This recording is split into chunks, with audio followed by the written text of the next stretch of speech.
We are live, just checking everything here. We're live on Instagram, hi, and we're live on Facebook. This is so exciting. All right, welcome to Saturday morning. All right.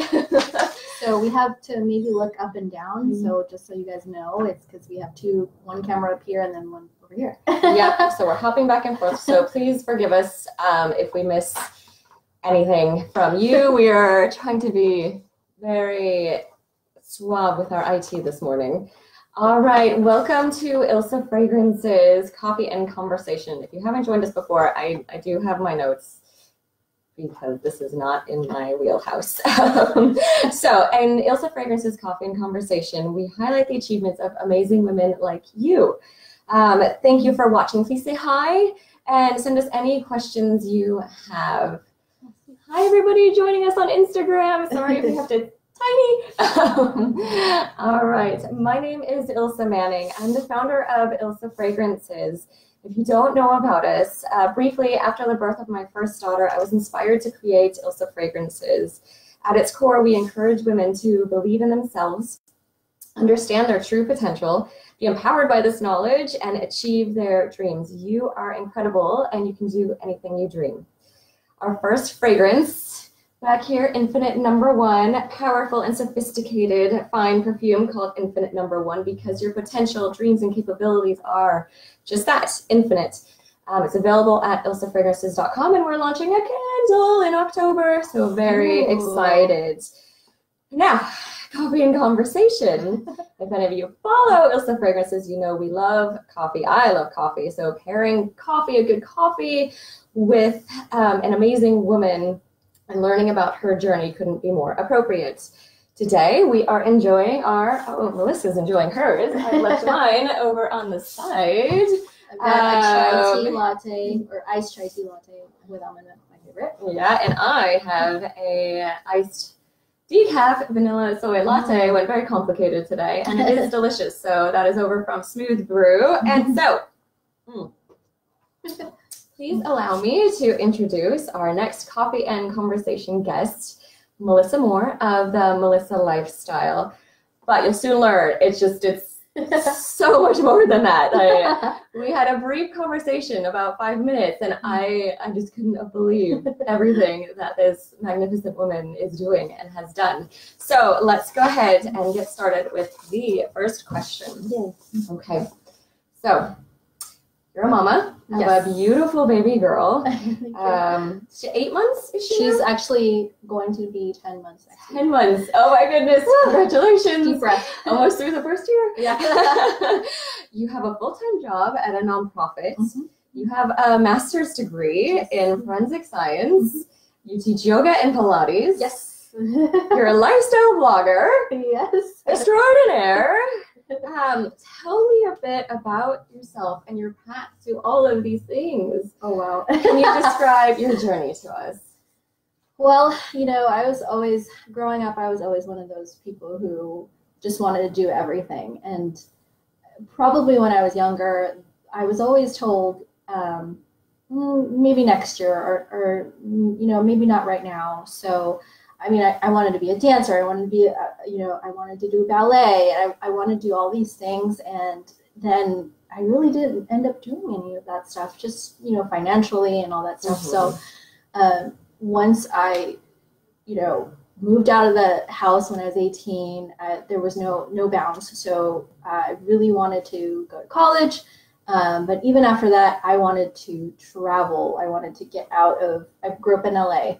So I wanted to travel, and so I made that dream come true. I traveled a lot in my mid-20s. I was something that she didn't mention. I was a flight attendant for at least 5 years. There's that. Oh my goodness, 5 years. Yeah. Goodness. But in my mid-20s, I did a lot of traveling, and I did a lot of different types of things, but also including that was a flight attendant, and that really gave me a lot of freedom to go in wherever I wanted, and for very little money, for little or no money at all. And then I think in my 30s, I thought, okay, I've got to stop. I've got to get serious again, and really started getting into forensics. And I thought, this is so fascinating, and I I just said, well, I'm going to apply to school and see if they'll take me. I mean, I was a little bit older, so I was not confident about that, but I got in, and the next thing you know, I was moving to England, and I was doing my master's in forensics, and it was a very accelerated program, so that was a year. So just really briefly, Melissa went to the UK and got her master's in forensics in the UK. Yes, I did. Yes. Hi Dana, hi Jeff. Thank you for joining us. Hi. Okay. So if you guys are still following. So, yes. So I got that degree, and then I moved back to the United States and was working at a forensic laboratory. And I was doing that hardcore for 2 years. Unfortunately, it got bought out, and then I was kind of like maybe a little bit kind of like put out on the street, like, what do I do now? So I was searching and searching and searching. I wanted to stay local and tried to find a very similar job, but I don't know, tables turned, and I somehow ended up at a nonprofit. And so I ended up at a nonprofit organization. I loved my job, but in all of that, I did also become a blogger. One of my good friends and I started a blog.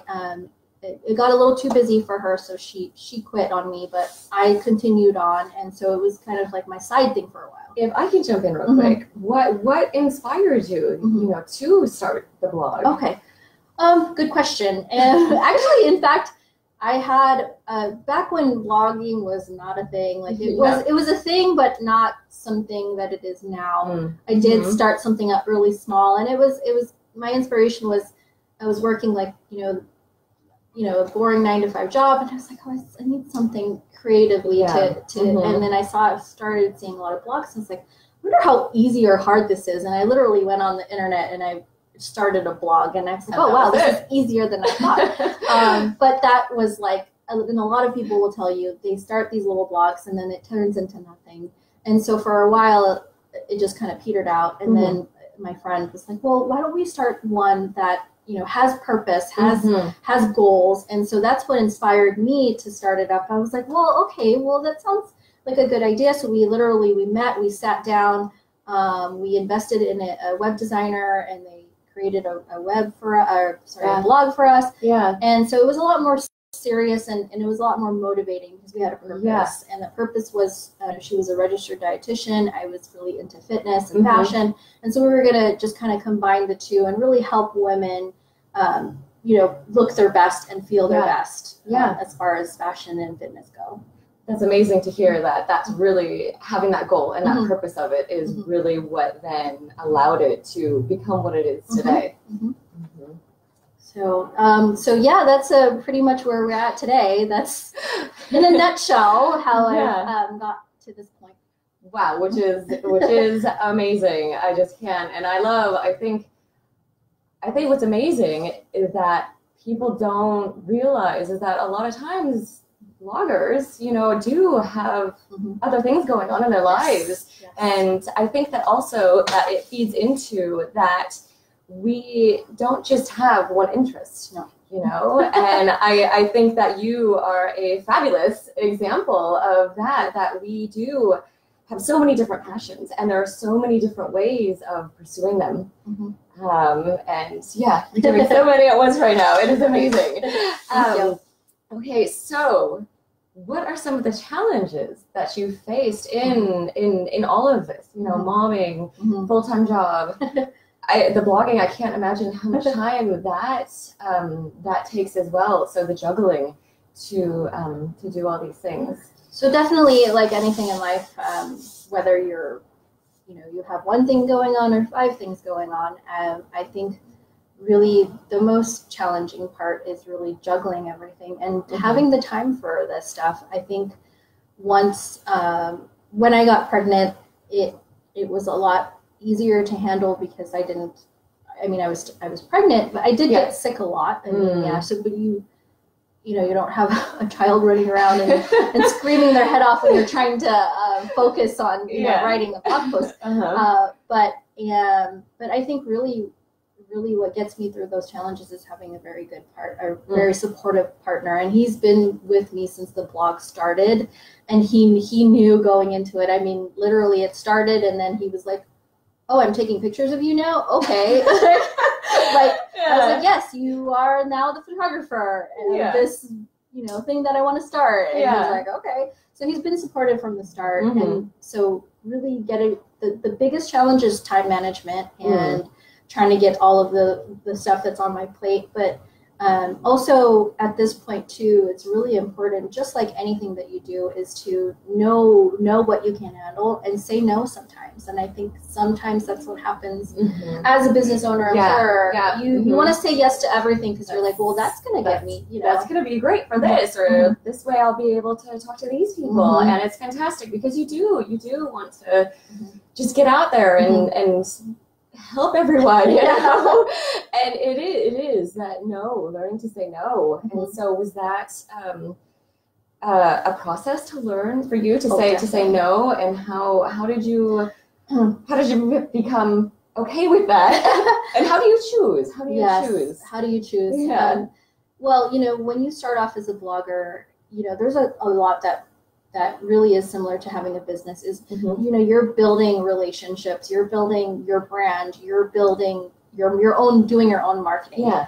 And at first you're like, okay, yes, I'll do this, I'll do that, I'll take this for free. And then, down the line, I've been doing this almost 5 years now, you really have to be choosy of what you yourself put out there as your brand, but also what you take in. So you want to say yes to everything, of course. Who doesn't want to work with everybody? But as far as choosing, I kind of look at it as like, well, does this fit what I love and do?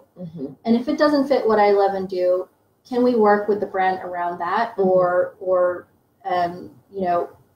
for example, so I love fitness, but I don't like spinning. So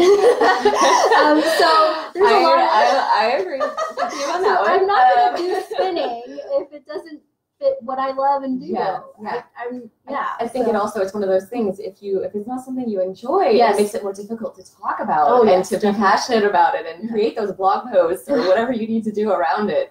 So the easiest answer to your question is, be authentic with who you are and what your brand is and who you are as a person, because I think that's the main thing that people were going to connect to in a business, as a blogger, is, are you authentic and are you putting out there what you feel comfortable with?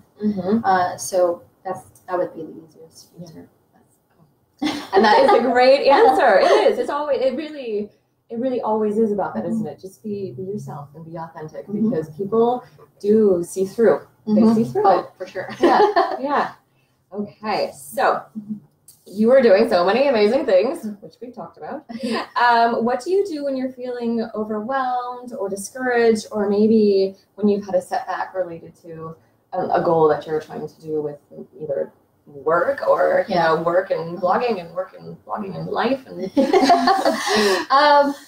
there are a few times, I would say, in a year where it does get overwhelming, and then I kind of get in my head and I'm like, well, I'm not where I want to be. Yes. And so and the reason why I think I get to that point is overworking myself, and then it turns into anxiety, and then it turns into being overwhelmed. Yeah. So I have to take a step back. One of my girlfriends was like, why are you doing self-care every weekend? And I'm like, I was going to say self-care. Because it's important. But I think that's the main thing is really, with all the time management you do, you really have to, I don't know how to meditate, but one of the things that I do is try to do things for myself that really help me reset. And once I reset, then I can take a breath, and and for me, it's for example, working out. I have to do that, otherwise I get to the end of the week and I get in my head and I'm like, I haven't done this, I haven't done that, I haven't. We just start beating ourselves up. Yes. We don't take that time for ourselves. Yes. Yeah. So when I start to feel that overwhelming feeling, which I'm sure everybody gets to, it's I ask myself, have I taken care of myself lately? And that's definitely something much more prevalent now that I have a 10-month-old, because a lot of the times I'm very focused on her and her development, and am I doing enough for her is what I ask myself every day. And I'm like, but I can't do what I need for her and for my marriage if I don't take care of myself first. Yes. Yeah, no, it's absolutely true. So that's great. Okay. I hope you're all taking notes. This is really good. So authentic self-care, this is all, it's really important, I think, and not just in, for someone who is juggling many things, but, as you said, whether you're doing one thing or many things, it's for anyone. These are important activities for each of us to be doing in our lives for a healthy life. Definitely. Okay, so if there is a young woman or any woman really watching this right now who wants to be a mom or a scientist, because I have a scientist sitting here next to me, a Pilates yoga instructor, or a lifestyle blogger, I just love how diverse it all is. Although you could say that the Pilates yoga instructor does match up with the kind of scientist side a bit. But anyway, if there's anyone out there, a woman out there who would like to do any of this or all of it, what advice would you give her about pursuing these dreams, these goals, these passions? Oh gosh, I think take it one day at a time, and going back to the first question, I believe, or I think the second question is really, when I started the blog, when I started my first blog, I didn't have a goal. I didn't have kind of that. I didn't foresee what I was doing. And so from all of the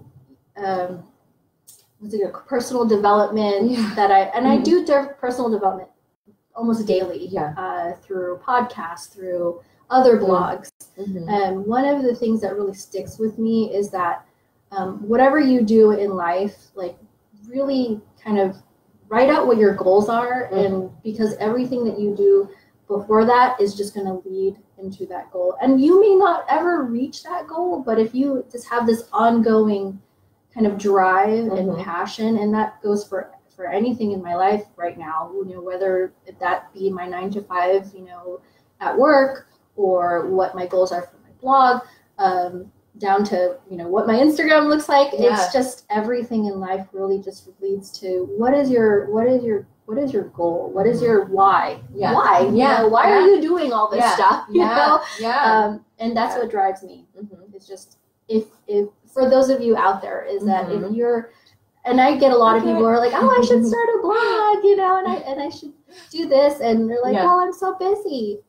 Really, what it is you really have to ask yourself, what's your goal? What would you like to see, and how do you think this would really benefit your life? And if it benefits it in a positive way, why not? Yeah. I'm so inspired right now. I just want to go and write goals all over the place. It's yes. And I think the perfect example is what you said, when you started out with your blog, you didn't have a goal, and it just kind of wasn't really too much, and petered out. And then when you sat down and said, what is the purpose? What is the goal? And then it just took off from there. And I know I'm not saying that, and a lot of the research that I did was, the first thing they said was like, if you're doing this for money, if you're doing this to make $1 million or whatever, it's not going to happen. It really isn't going to, and it's not going to happen overnight. Obviously, a lot of bloggers are successful, make money. But I think those that really start off with the wrong type of goals or motivation, they end up like not, continuing on, because there isn't any, what drives them isn't authentic, and it isn't real. It's not a real thing. And my drive has always been to, and that's why I said yes to this interview, is because I want to inspire other people to do this, because a lot of people out there want to be creative and share their thoughts and feelings, and why not? If it's something that really just, I think a lot of people kind of work a 9-to-5, but then they don't have any hobbies or things outside of work, and then they get all bottled up inside, and it's like, if this is the way that you want to show your creativeness, why not? That's great. And I love that, again, it comes back to, the being authentic. Being authentic, making a goal, and it's great. Great advice. Okay, so we are coming around to the end of today's coffee and conversation, but we have one more little question, and then whatever you have out there in Instagram world, Facebook world, our fun fact of the day. As we learned, Melissa used to be a flight attendant. Yes. We didn't learn that she has lived in Japan. Yes. We did learn that she lived in the UK when she did her master's. So tell me, and then obviously here in Phoenix, United States, Phoenix, LA. Yeah. Where has been your favorite place to live? Oh my gosh. So you did mention Japan, and I would have to say Japan is definitely the best and the most fun I've ever had.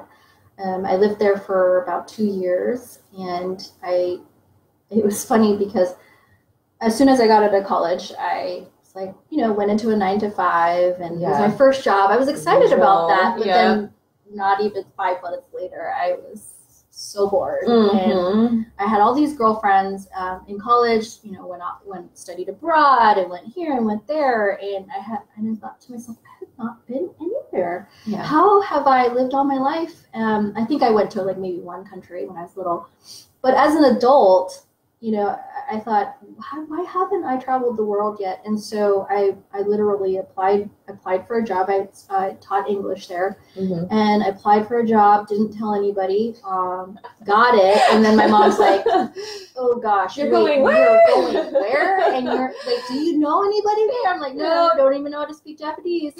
And I literally left. I packed everything, sold everything, left. I went there with 2 huge suitcases. I didn't know anyone. And I had the time of my life. It was the best 2 years of my life. And it's just, if anyone's ever, if you have not been to Japan before, it is a mix of the new, the old, everything. And so it really is my kind of country. You want to travel when you're there, and then so I was able to travel Asia while I was living there as well. Awesome. Incredible. What a great fun fact. And another thing that Melissa has done. All right, so I want to thank you all for joining Coffee and Conversation today. I hope you enjoyed it. Are you in the Phoenix area and would you like to participate? Message me at Ilsa Fragrances, either on Instagram or Facebook, or info@ilsafragrances.com. Do you know a fabulous woman in the Phoenix area that you would like to highlight in a future Coffee and Conversation? Message us. So let's support one another in achieving our dreams. Have a good day, and until next time. And I'm going to try to turn everything off, and we'll see how this goes. Bye, guys. Bye. Okay, we gotta end this one.